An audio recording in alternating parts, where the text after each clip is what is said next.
Welcome back to Real Talk with Cece. Today we are going to be covering the segment of anxiety.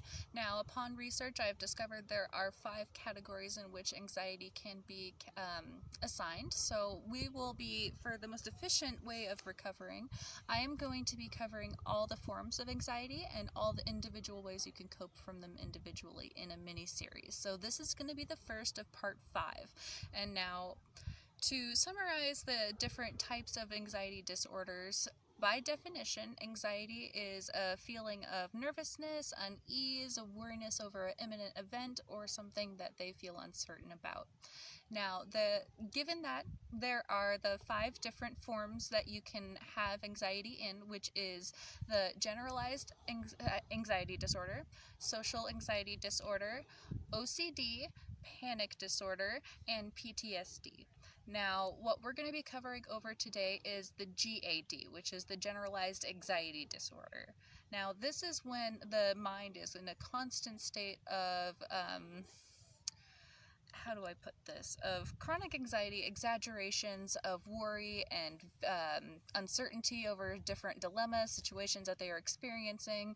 And when it comes to the anxiety, it can happen either over little things or nothing at all. It could be just a spontaneous trigger and a train of thought that will just spiral you into that scenario. And so ways that you can cope with that is in all of the 5 categories. I am a firm believer in meditation and in deep core breathing. Now, when we are babies, it is actually instinct for us to breathe in through our belly and to use the lower 2 quadrants of our lungs as a way for us to get air.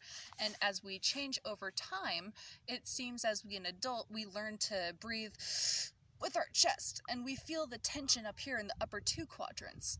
Now, the key to helping really balance out your breathing so that way you can actually really relax your body is to breathe through the belly, not to breathe through the chest. When you're breathing through the chest, you feel that tension, you feel all the muscles tightening up, you feel the back getting to stiff up and everything, and it's not really necessarily a way that you're gonna cope. So if you do it with your arms above your rib cage, like slowly, and you make yourself look pregnant, whether you have the organs or not, you're gonna make yourself look pregnant with your air. So you're gonna breathe, oh yeah, I feel 5 months already, and then you're just gonna go ahead and slowly exhale, just like so. And you're just going to keep doing that on a 5-second and a 3-second or vice versa kind of timing. So you just focus on the timing and the breathing, nothing else.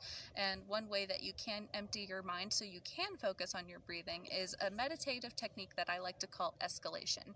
So this is when you are imagining yourself on an escalator going downwards. Imagine your thoughts, all of them, good, bad, and any indifferent ones that are in between. You see them coming out of the top of your head like that of a bubble, like you're blowing bubbles into the air, but it's coming from your dome, it's coming from the peak. And you're going to be going down this escalator, and as these bubbles of thoughts are going to be escaping your mind, you are going to be going into a space where you are without thoughts, without anticipations, worries, or expectations. And it makes it a lot easier for you to find yourself and ground yourself during this scenario. Now, in my page, I also did cover a technique that is also practiced called grounding, which you can also look there for in reference to helping yourself when you're having an immediate panic attack. This is something that I actually have used a couple of times, but it is still something I'm learning to perfect, of course, because we're all human, no one is perfect. And anyways, for on top of grounding, there are a couple other techniques that you can use to cope. While I am not a licensed physician, I do recommend talking with your doctor about the supplement referred to Kava Kava.